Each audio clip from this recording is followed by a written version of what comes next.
Coffee for everybody. All the wrong kind of donuts. The heartache donuts, I love them. Nothing but heartache. Craziness on these things. Oh yeah. Some things you cheat on. You cheat on your wife and you cheat on with donuts. And my wife was gonna know. She goes, "Hey, did you have the donuts?" I'm like, "Honey." Of course I did. Oh, we can leave these propped open now. That way you can shop while you want. That's where men learn how to practice for law. Trying to remember what they all are. Oh, I think that's Captain Crunch, or no, Fruit Loops one. That's what it was. You have trash? I think we need trash. Maybe. I got one over There's one here. over here. Yeah, no. There's another one there. Yeah, it's gonna Hey, put one on each side. Perfect. You need them where it's crazy. Morning. I'm Jay. Jay Hathaway. Sign and grab a seat, grab a donut, Okay. grab coffee, all that neat stuff. Right. So you got a lot of different firehouses here, huh? Yeah, it's gonna be entertaining. Wait, I'm already. We should already be in there. Yeah. Then, like I said, then we'll try to follow in here. So you can see if it's capturing everything. And it doesn't have to capture me, it's really.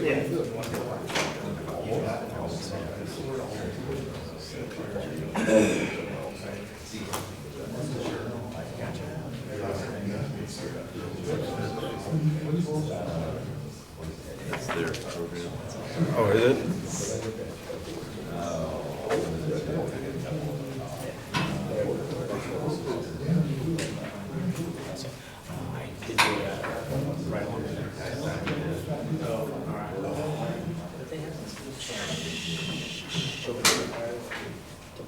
T-shirts and stuff. I'm like,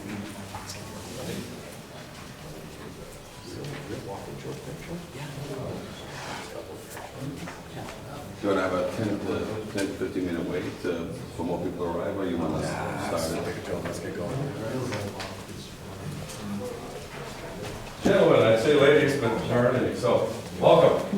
I'm Stu White. I'm a lieutenant and senior inspector of Portland Fire and Rescue. These guys know me because they work with me. These guys know me because they have to negotiate with me, and you guys know me because you have to put up with me. Sorry.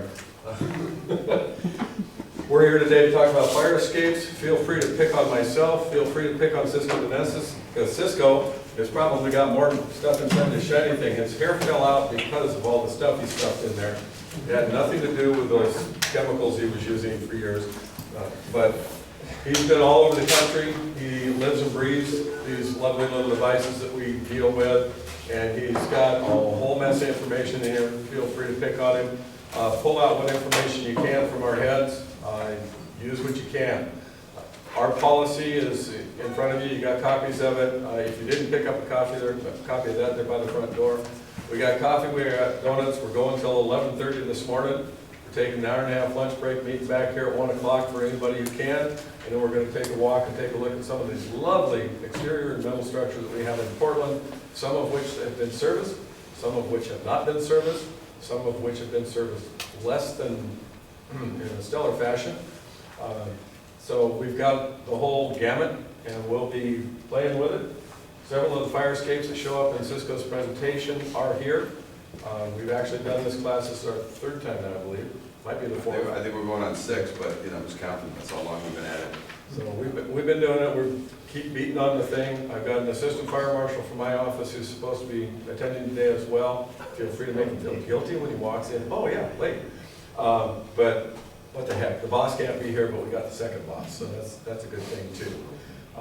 We basically have a whole bunch of these things hanging out there. We're relying on the industry to help us get these things back into a good, safe condition, because we're throwing our guys on these fire escapes as well as the public.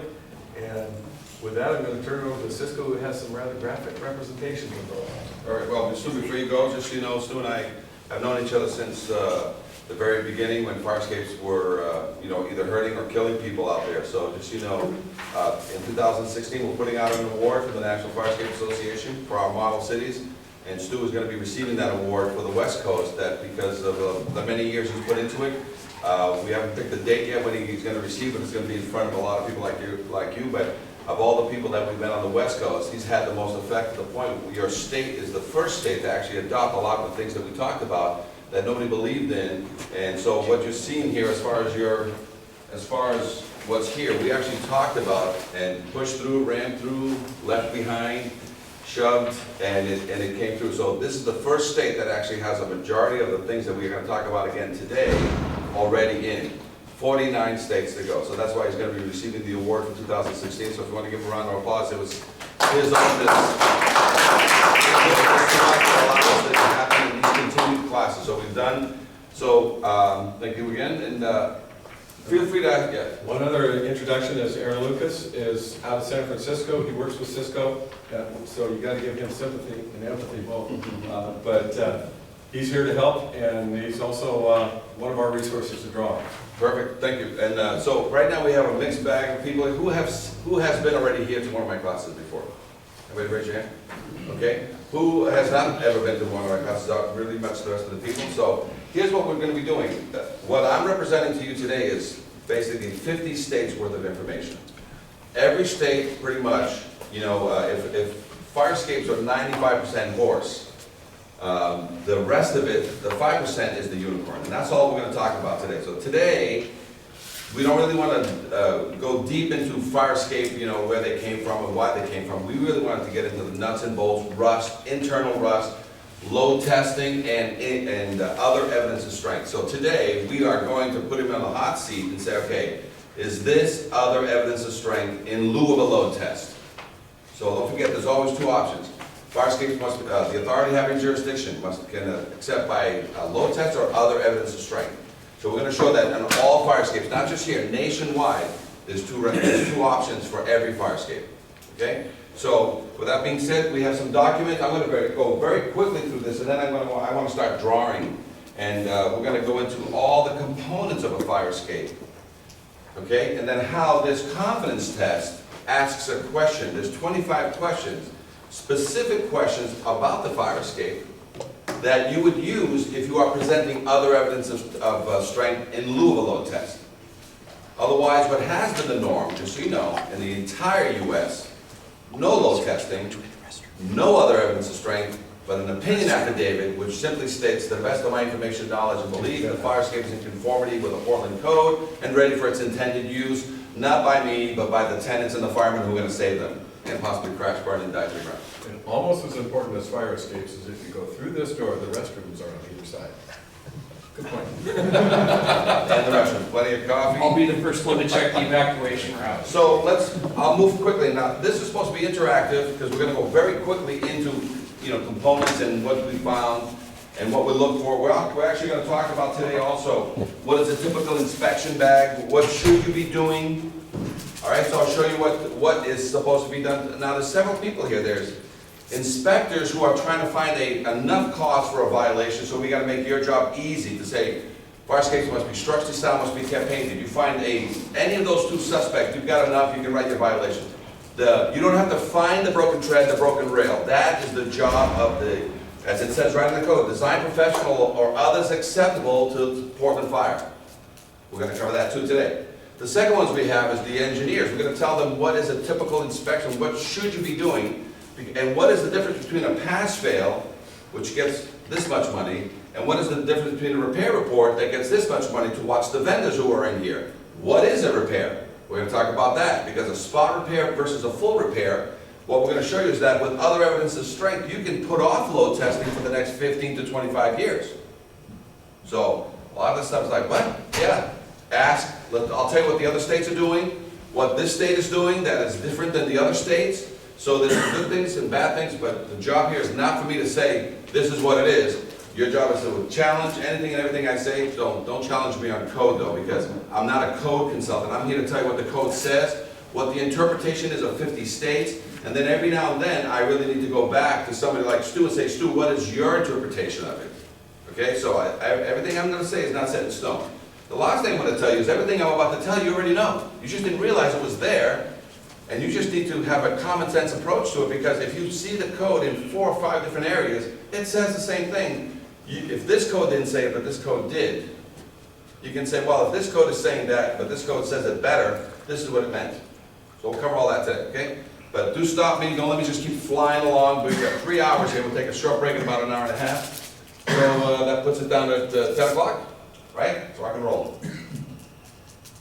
And yes, I will be showing some horror, because in 2014 we had more fatalities nationwide, and you're going to see some of them. Not the, you know, because in a lot of cases I'm an expert witness in a lot of fire escape fatality cases. And so yeah, I get to see things that you guys don't realize. So let's start off with this picture, all right? I love using this picture because look at the hats. What year is this? Huh? Well, by the hats, what do you think? 35, 45, 55? Well, East Coast, that could be today. What is that? Sorry, that was, well, Yeah, hey, dodgy New York- darts now. After OSHA outlawed those leather helmets in the 80s, New York got them back. It's the look, everything's But about a little leather. bit different, so it's probably pre-mid-80s. Guys, let me tell you why. See that platform right there? 3 feet, 5 feet, 15 square feet, 1,500 pounds. That's the load test for that. 1,500 pounds. Got it? So if you take an average tenant running out of this place, right? That fire escape is rated so that 10 150-pound tenants in there can oh, sorry about that. Will you just go back one? Should. She'll always go back. 10 150-pound tenants are going to fit in a 3-foot by 5-foot. How many? Can we do that? Is that feasible? So this thing is overbuilt, guys. It's not built. It's overbuilt. So it'll take 10 people squished in there on their shoulders. Now let's take 300-pound firemen, 200 pound with 100 pound of gear and space. So if I can put 5 fully outfitted firemen in that 3 by 5. Is that a correct statement? Can you do that? Can you guys get 3 of your firemen in that? She's playing hard to get for some reason. Well, you get the picture.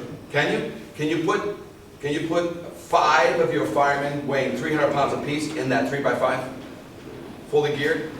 So this fire escape, here's the best statement, a properly installed and maintained fire escape, okay, will never come down. You can load it with everybody in the building, that's possible, every tenant, every fireman on that fire escape, and she will never come down. Now if the wall wants to give way, that's not something we're testing for. I'm saying, but most walls, if they haven't, what we attach to is a wall, and we assume that wall is in good condition. But do you understand? So you can show up at a fire escape situation, and every tenant and every fireman is on there, and you don't have to scream to get off. If that fire escape has one of the new tags on it, which is now, I have a picture of one of 2016, or it has a white tag on it that says the fire escape has been certified and what date it's been certified, and it's called the white tag that Seattle uses. Some other states use it. You guys have a tagging process here, and I will go over that also. So do you understand? So these things have been overbuilt from day one. Got it? Now the only reason why they don't use them today, and I'll tell you why, because the building departments and the fire departments out there, the building departments were in charge of keeping these things certified. You guys don't play good volleyball as it is now, right? You guys don't. So the building department said, you know, yeah, keep it painted, because that's what's been happening. For 50 to 75 years, the fire escape has just been kept painted, not structurally been maintained. And so what happens is, right now, during training, whenever you're training fire guys, the first thing that the gray-haired guys tell to the new recruits that come in is that in case of fire, don't use the fire escape. Right? And that's just because of the lack of confidence that says, listen, and in 40 out of 50 states, I teach fire prevention. It's back on you now. In the International Fire Code and the Building Code, as of 2012, fire escapes must be inspected every 5 years. It was never there. Do you imagine that in the entire country, fire escapes every 5-year inspection was never there until 2012?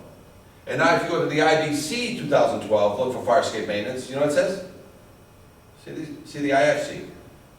So that's where it's gone. Got it? But it was a surprise to me, but we've been doing this for over almost 10 years plus, and what happens is finally the IFC mandated that everything now must be certified every 5 years, meaning they want proof that it's good. No longer, if it ain't broke, don't fix it. They want to say, hey, can you prove to me that it works? The same way you guys are proving that sprinklers work and it's periodic, alarms work, extinguishers work. Finally, the bastard child of egress finally made it to the to fire protection. We're on the fire protection now, finally. And you know what it says? Every 5 years. Prove to me it's good. So let's rock and roll. What you need? Tags, and you need procedures and guidelines. Everybody understands that every department has the right to create what's called departmental procedures and guidelines. What that means is sometimes you can't understand code, so you rely on people like you to sort of write something in your letterhead that says, here's what I think it means, here's what will satisfy me. So there's a write-up for how to properly inspect it, there's a write-up for how to properly repair it, and there's a write-up for how to properly paint it. Well, that's what it grew to. Okay? You agree with it or don't agree with it? That's okay. It'll work itself out. If it's too crazy, but at least there is. Nobody else has this, even online. Go find this document online in any of the 49 states. It doesn't exist. It's a model city, right? So a few things here I agree and disagree, but I agree with 95% of everything that's in here. We just got to find out what the loopholes are, because you know what this is? This is a mousetrap. It's made for rats, not for cats. This is just a piece of the mousetrap. Made to catch rats, not to catch cats. So if you're doing it right, you're interfacing with the city officials, guess what? These will never hurt you. Okay? So that's what we're going to talk about today. We're going to kick that around. Let's rock and roll. There's your document. Tells you everything. Oh, by the way, I just saw this just hit me. Welding, let's be clear. Let's be clear. Guys, grab this book. You don't believe me? You don't call EPA.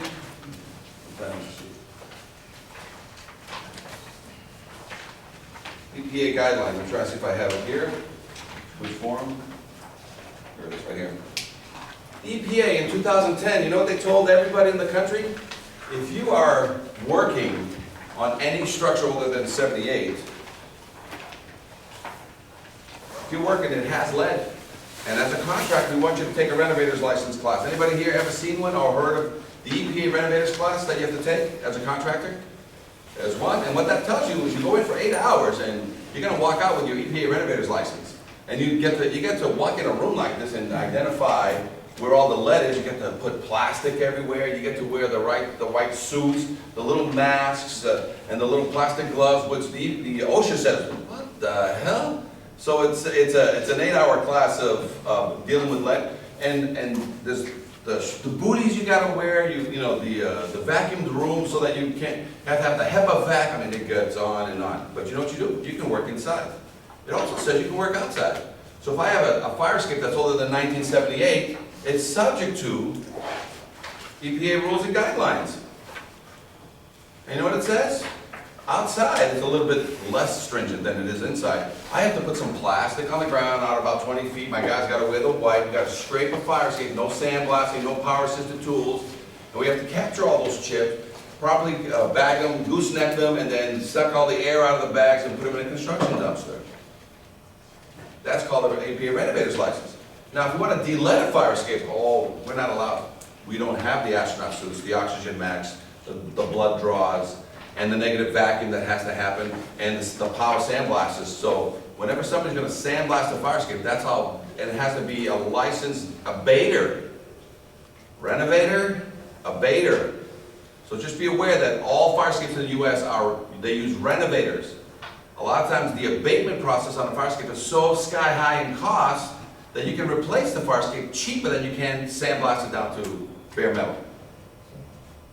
Got it? So, with that, 2010, 2016. Oh, by the way, if you get caught welding on a fire escape, so this is one of the things you have to get out of here. You can't weld fire escapes if they're older than 78. Can you weld a brand new one? Sure you can. Is welding bad? No, it's not. What's the problem with welding? In order to prove that it's a good weld, I can give you an opinion with a disclaimer. You taking opinions with disclaimers? Putting the owner and the city back on the hot seat? Chicago got in the hot seat because of weld. You taking? No? There are methods for accepting it. Here? Yes. Well, it's okay. You know why? Because Chicago had the same method, and you know what? You know where they're heading toward? They didn't know that they were accepting some liability, because when they got dragged into court on a weld, and I was there, I had the privilege I have a million reasons to tell you why, you know, welds are, but welds are good if they're properly maintained. You know how you eliminate a weld concern? You keep your weld, which is a good weld. You don't x-ray it, you don't load test it, but you blow a bolt through it, guess what happens? Doesn't matter anymore. So it's cheaper to blow a bolt through a weld and satisfy a city official than worry about who's heat and disclaimers and stuff like that, but so it's EPA, okay? So these are some of the things we have to make sure everybody, but if the fire escape is fairly new and you want to weld it, well, to your heart's content. You have to have a certification? Yep, you have to have a certification. Should you seal that weld after the fact so that no water gets in there? Yes, you have to. Otherwise, 5 years from now, when some other engineer comes to and examine it, and they see rusty tears coming through it in any form or fashion, what do they have to say? Suspect. No, they don't have to tear it out. Suspect. At what point is this? And a lot of times it's the rusty tears, but every now and then through a weld you see the bulge. As soon as it bulges, rust jacking, now it's not suspect anymore. It's a violation. And now you have to rip it open, clean it, prime it. So these are some of the things that we're going to be dealing with. Confidence test. If everybody wants to pull this out, 6 pages. We're not going to talk. We're going to talk about this at the end. So this is the latest, greatest that we have out. So there's 2 types. There's one type that anybody can get right off our website and just use it as a standard confidence test. There's 25 questions. We'll go at the end of this class. We're going to go line by line, question by question. Got it? But just so you know, there's a reason why this is put together, and that is, there's one that the city of Portland puts it out as a model city. They want to have their logo at the top. I think you see the city of Portland one. So the only change is really going to be on the top. If the city wants to put out one as a standard, they can. If not, then they can say, hey, I want you to fill out an industry standard confidence test. And if the city ever gets questioned like, I'm not filling out that document, you say, well then, the questions that are on there, can you please answer the questions that are on there and put them on your own letterhead. So this is nothing but an industry standard questionnaire that helps you identify, if you're going to go for other evidence of strength, what the city is looking for you to meet what's called other evidence of strength. Or, in some cases, it's going to be cheaper to load test it. But in the majority of the cases, nationwide, it's not. It's cheaper to refurbish that fire escape and maintain other evidence of strength. So we're going to cover that today. So page 1 is page 1 and 2, as you can see, is the start of the questionnaire. A lot of information about licenses, insurance, make sure everybody's up, because I'll tell you, there's doctors, and there's witch doctors. Got it? So that's all this questionnaire is about. You got doctors, and you got witch doctors. And this is, like I said, this is a mousetrap for for rats, not for cats. So if you have all the information you need, this is not a document that's going to bother you. Now, just so you know, what you guys have here is a problem that's a nationwide problem. Now, when I did this in 2003, when I started, doing seminars in 2003, it was basically jump-started, and it's always jump-started by some form of tragedy. You guys remember the Station 9 fire that killed 200 people rocking into a van, the Great White, I believe? Right after that, the Channel 7 called me and said, listen, I'd like to do a story on fire escapes and how, in case there's a fire, get yourself out.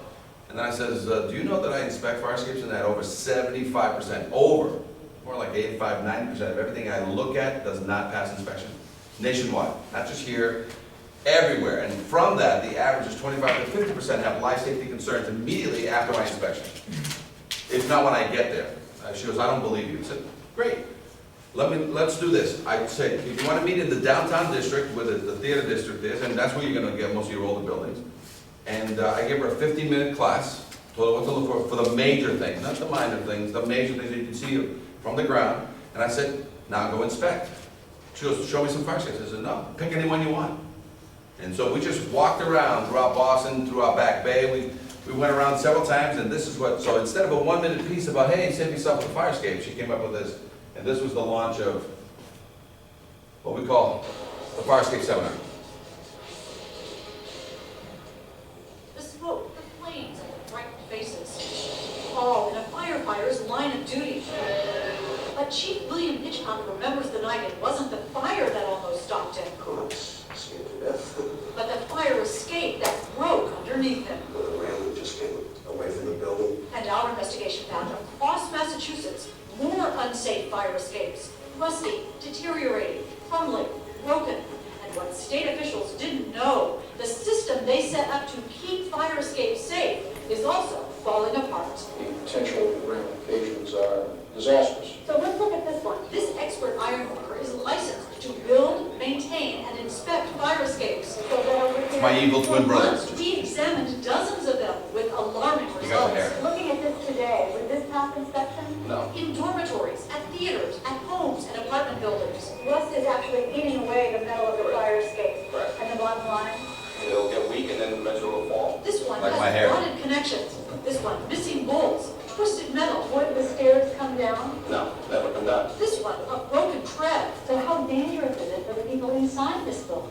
This fire escape is definitely going to put somebody either in the hospital or it's going to put somebody in a cemetery. Fire escapes are so critical. The state building code requires they be certified for structural adequacy and safety every 5 years. But our investigation found that safeguard is simply being ignored.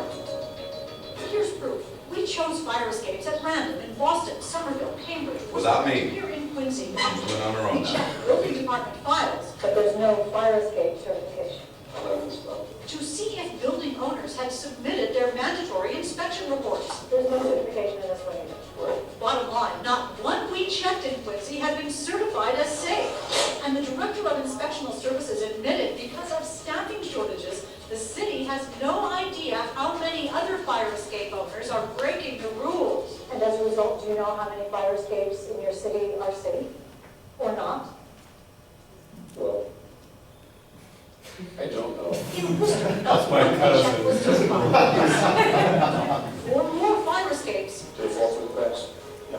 not one up-to-date certification. And again, no system for keeping track. How can they get away? I guess the shortest answer of all is because we don't have the resources to sit here and follow up on these things. If structural deficiencies are reported, local building inspectors can actually evacuate residents until repairs are made. Would you talk to us on camera about this? No? But when we surveyed 24 more communities, most admitted they had no idea how many fire escapes were certified. In Taunton, inspectors told us they haven't seen a certification in 25 years. Northampton officials said it's a cold day in hell when that happens. In Cambridge, too, not one of our test buildings was certified, and the official in charge would not come out to discuss it. In Boston, where there are more than 8,000 fire escapes, again, according to inspectional services, not one we checked was certified. Officials know they are required to enforce the building code, but they admit they don't always know if owners are breaking the law. The building code is being ignored. Right, but it's difficult to write a violation when you don't have knowledge of something like that. But state officials say for a critical issue like this, communities should know. And they warn the Massachusetts building code is not optional. Does it worry you that these fire escapes are not being certified? This is an important issue. And should not be ignored. That's because after the smoke and flames begin, it'll be too late to learn you've got no way out. I can't stress it enough, Hank, that these things have to be maintained and someone's got to be watching. As a result of our investigation, state officials will now issue an alert to local inspectors. Meanwhile, if there's a fire escape on your home or office, you can contact your local building department to make sure it's properly certified. In the newsroom, I'm Hank Philippi Wright. Okay, so why? Why did that happen? Well, take a look at the back of your book. In '73, this is why it happened. Because prior to that, the IBC said, if it ain't broke, don't fix it. And if you don't look at it, it doesn't exist. But in 1973, when the firemen was saving this woman out on Back Bay, which is $1 Million Road in Boston, right? And he was up on the 4th floor saving this woman and her niece. And as the fire truck was coming over so that he can get her off the fire escape, with one hand, and he's still alive today. One hand, he saved himself by grabbing the ladder. Look at the series of photographs, and this one, a Pulitzer Prize photograph, this one here, by a Herald reporter. And basically, she fell, she died. Her niece landed on her, but look at all the components of the fire escape falling. So back then, they amended the code, and it said all fire escapes must be inspected every 5 years. So 2003, which is 30 years later, what happened? So like anything else, whenever there's a fire, whenever there's a tragedy, everybody wants to do something, and as quickly as it can just go away by itself until we have another death. And that's it's coming. So I said this in Philadelphia on a case that I'm about to show you right now. I taught 50 L&I inspectors at the Liberty chapter.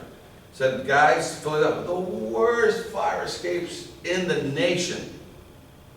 I told them it's not a matter of if, it's when. And 6 months later, boom, 3 people fell to their death. I mean, 3 people fell, 1 died at hospital, and I became an expert witness on that case. And then there was a lot of fanfare running around, and I'm gonna do something about it, and then I was brought in and brought out, and till this day, who has called me? Except the lawyer who hired me to be an expert witness on the case. You know who called me? Who promised they were gonna call me? The city officials, the building department, the counselors. You know what they've done till this day? Nothing. So sometimes things happen, sometimes things don't happen, but this is one of the things that we talked about, that you just gotta keep at it. It took 75 years to screw this up. You're not gonna fix it in 75 months or 75 days. But as soon as you change the mindset, now here's what we've done with Boston. Boston, as soon as they did this, they created, the quick knee-jerk reaction happened that in Boston, you pull a permit in Boston, right? Now, in order to close the permit, you need the fire escape certification. So we started, and we've been working with Lowell, our other model city. It's called the Safe Structures Initiative. Pretty simple, sounds great, doesn't it? Love it, Safe Structures Initiative. And what that is, you need to add it to your checklist. So I'm coming in to finally do a sign off on one of these smoke detectors so you can take occupancy. The last thing on my checklist, even if you have to write it in for now on some of your paperwork until you get new paperwork, is said, I'd like a copy of your confidence test. Right? Now, are you ordering a confidence test? Just looking for a copy. Having none, do you stop the process? Do you not allow people to occupy the building? Better not. That's how it's going to shut down. It just started a trigger that says, okay, I'll give you 30 days, start occupying your building, because you're going to anyway. You weren't asking for that before, but it starts the process. You need to have a partnership, because the Safe Structures Initiative also includes the building department. Because with the building department now, they can put the question after a permit for the certification at the end or at the beginning. Because when you go pull a permit, what do I need? Money, plans, pay your taxes, is your water all set? Because they won't let you fix the thing until you've reset any and all clocks. Set that Safe Structures Initiative there also. So as part of the requirement to pull a permit, you need to make sure that OSHA says your fire escape is good, because we're going to talk about OSHA. 1910.37 says you do anything to a building, guess what you need? You need to have 2 means of egress certified before you can work on any fire escape structure, on any building. So we're going to cover that today too. So you're just asking to say, because most fires start when people are remodeling, putting screws in and doing all kinds of stuff. So before, you need to have 2 means. Now if you get there, the person who's about to knock down or work on this 5-story building $1 million, you can't stop that. You stop that, the building department will come down on you. But there's an answer. If the fire escape is no good, you use scaffolding. Because the OSHA says, until equivalent safety measures are taken, acceptable to the building department and the fire department. So can they continue working? Of course you can. So we'll talk about the Safe Structures Initiative afterwards, okay? So it takes this to get people moving. So let's talk about this. This is what's happening right now throughout the United States. This is called live load testing. We actually use lives, okay?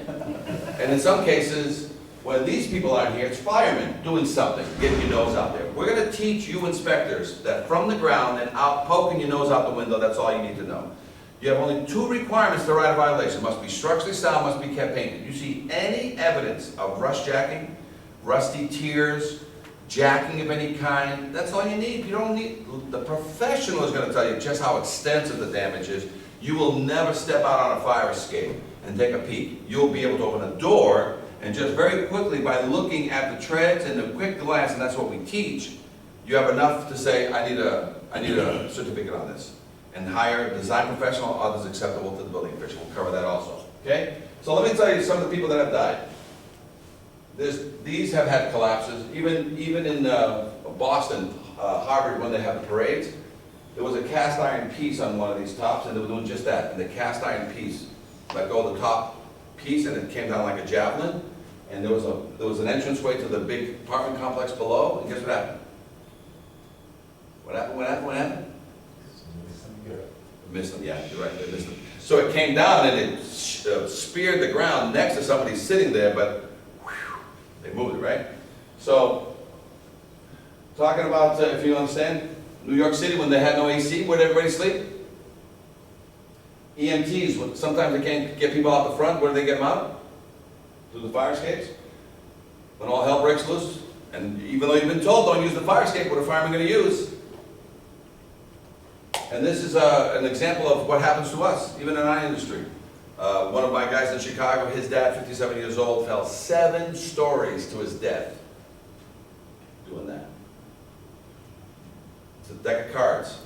So, believe me, it doesn't discriminate. Fire escapes will take anybody. Oh, this is also, you know, if there's a new show coming on online. It's called Fire Escapes. It's one of these not documentaries. It's one of these comedies where everybody sort of cheats on their wives and everybody sort of just uses the fire escape now to go get sugar from the neighbor. So coming soon. No, that's why you know, love is fatal. And there's people that do this, you know. So right. This happens, you know, people are using fire escapes now as backdrops. Oh, students, non-smoking buildings, where do you go? Right?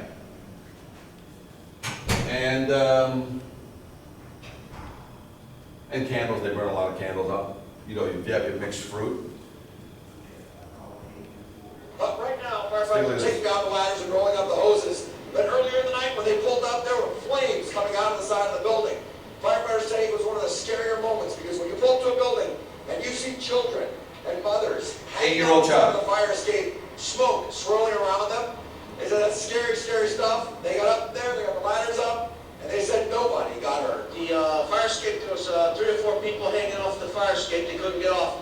They were just on the fire escapes. I had people hanging in their fire escapes at the rear of the building, and on this side of the building, we had a bunch of people on that fire escape. Well, about 50 people were displaced inside this building. Our firefighters say there's good news tonight. It looks like everybody will be allowed to go back in, except the one unit where the fire was in.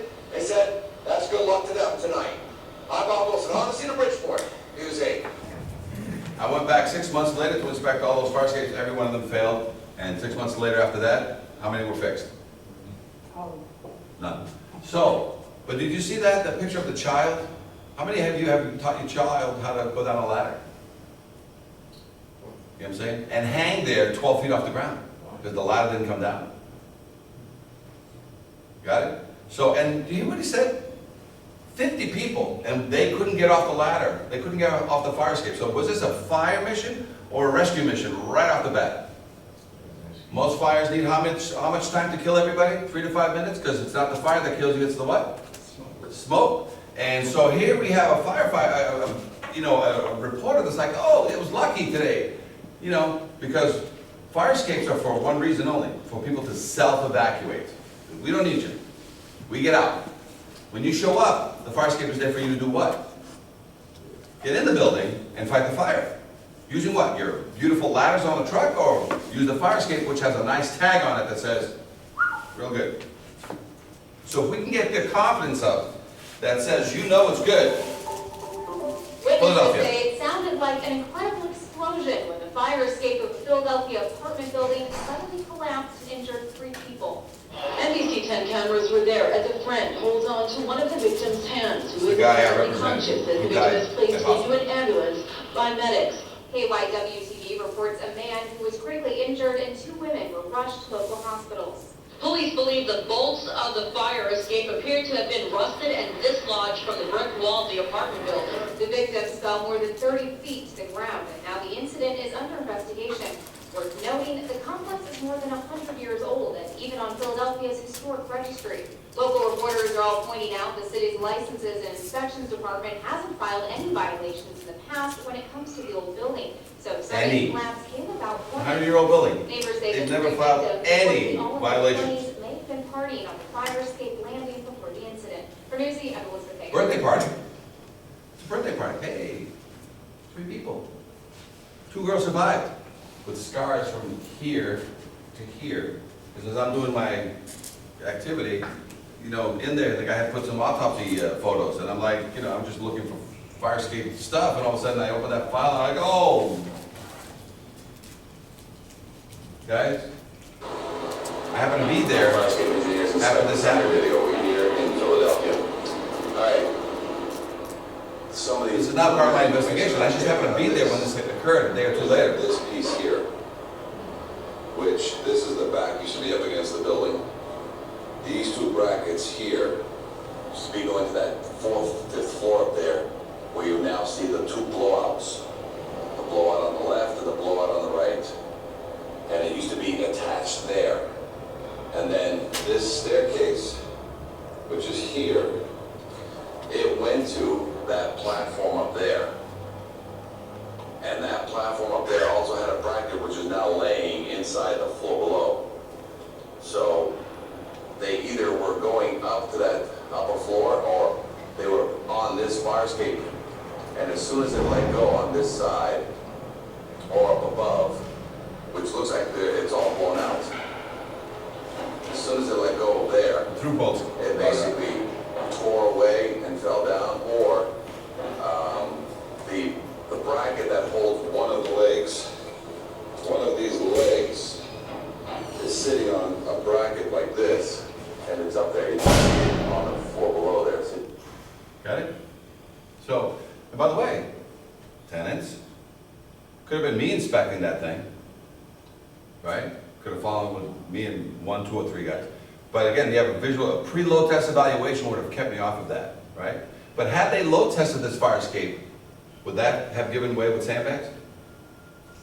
Oh, by the way, you're not supposed to load test it when you know it's gonna fail anyway. So remember, there's no load testing allowed when there's clear evidence that the fire escape has rust jacking, spalling, or any indicator. So fire escapes can only be load tested after. Because we've had owners try to force us to load test as is. We're telling you, because you know what it looks like when it passes, right? You know what it looks like when it fails? And then when it's on the ground, guess what the owner wants you to do to it? Put it back up. For how much? Like, no. So here's another one. This is a great one. Every one of these has a story. So this fire escape used to be over there. And the owner turned it into condos, because it used to be a big apartment complex. He turned it into condos. And him and his sons put the fire escape, put the new roof on. But in order to put the roof on, you have to lift the fire escape up and then put it back down. So when you put it back down, like any good mechanic, you have extra bolts after you rebuild the motor. What do you need those bolts for? They go in the coffee can. They go in the coffee can for the next rebuild. And so this mess was up there, and this is where it landed only about 10 feet off the ground, because they were selling the condo. So there was the real estate agent, the other real estate agent, the seller, the buyer, and the what do you call it, the trustee of the building. So they all went up there to say, hey, and there's 3 of these 3 fire escapes. There's one over there, there's one over here, and the one I'm taking a picture from. And they were horrific. So while they're up there, she falls down with everybody underneath that steel. Anybody die? No. Were they able to get to their cell phone? Yes. They made their first call is to? Not 911, you call who? Call your lawyer. Say, I think I hit a lottery. Can you please do me one extra favor, and that is, before I pass out from all the crushing, can you call 911? The whole thing got into litigation, and it's, you understand? So these things will catch you if you're not paying attention. A startling scene in downtown Colorado Springs Wednesday after a man falls to his death. I was just walking up the street to the bus stop, and the cops were right there, told me I could come this way. Police say the victim and several others were working on the roof of this privately owned building when the man fell. He may have fallen a distance of anywhere from 15 to 20 feet is what's being investigated right now. Tragically, the man died on scene. It's believed he fell from the fire escape and not the roof or a window, although how it happened is still unknown. That's what's being investigated right now to determine the actual cause of the accident itself. Right now, police say the death is not criminal and is being called an industrial accident. There were several witnesses, individuals who were working with the deceased party, and so we've interviewed them as witnesses in this investigation. It's really sad. Feel bad for his family. I mean, I don't know him, but prayers and best wishes to his family, for sure. Others in the area expressing similar concerns and well wishes, visibly distraught by today's events. I mean, I can't even imagine it just coming out to do your job one day and just fall off of the building. It's really sad.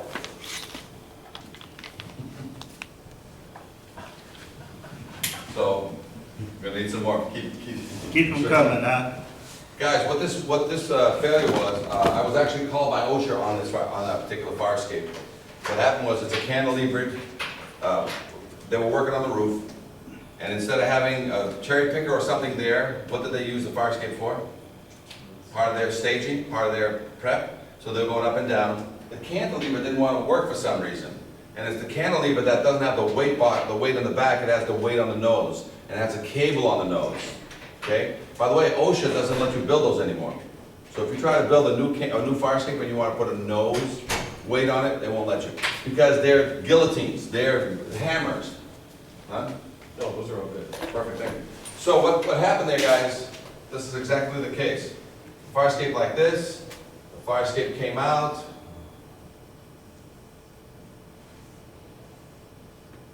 Had the nose weight going up to a weight box here that, you know, basically goes up and down, and this thing swings down to here. So, 3 guys went out because she wouldn't come down. This is the guy that died. The information is sketchy, but what I was told happened is that they were trying to get this down so they could bring stuff up to the roof. So unrelated fire escape activity. But this was frozen because the pulley system was most likely frozen up here, the pulley wheel. So the first guy went out and jumped a bunch of times on it, nothing. Brought out 2 more guys. Finally, when this thing snapped, the whiplash of the snap went whoosh, right through his neck, and the rest is history. Got it? So that's what happened. So everybody fell, but he died. But I think what I was told was, in those small words, there was a whiplash of the cable. Got it? So, a couple more deaths for you. You know, nothing like a cup of coffee and death in the morning. What's that movie? Napalm. I love the smell. I love the smell of it. All right, so guys, another one, Boston, Massachusetts, 5 stories. This building, because it's on a hill, this building is 5 stories, this building is 5 stories. So this 5-story building sees the roof of this next story building.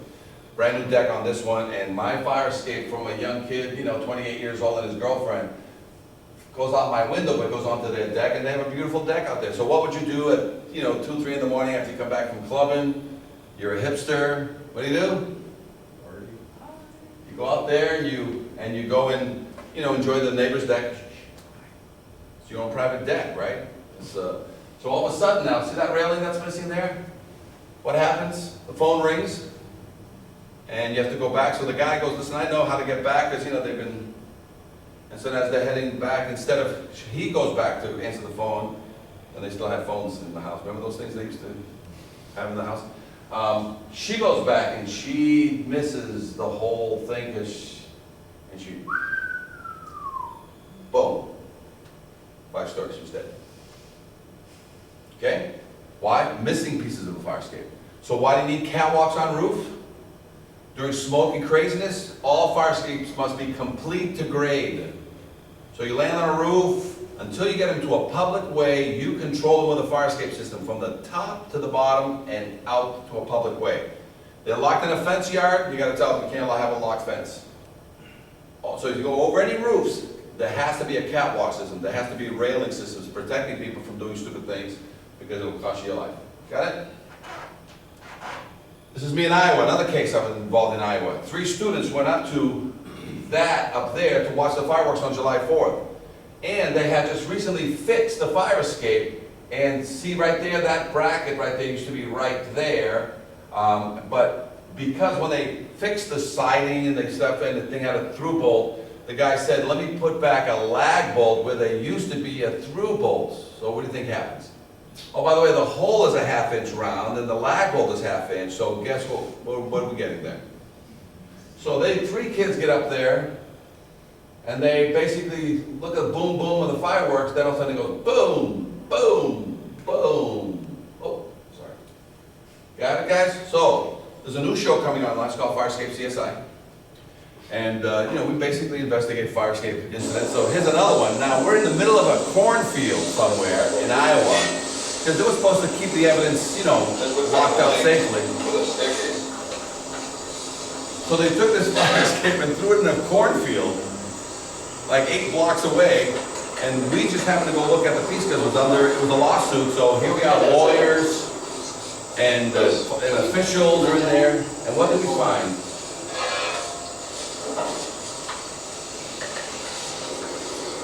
This is all properly supported and cordoned off with grass hiding. So to make a long story short, we find the smoking gun still attached to the angle.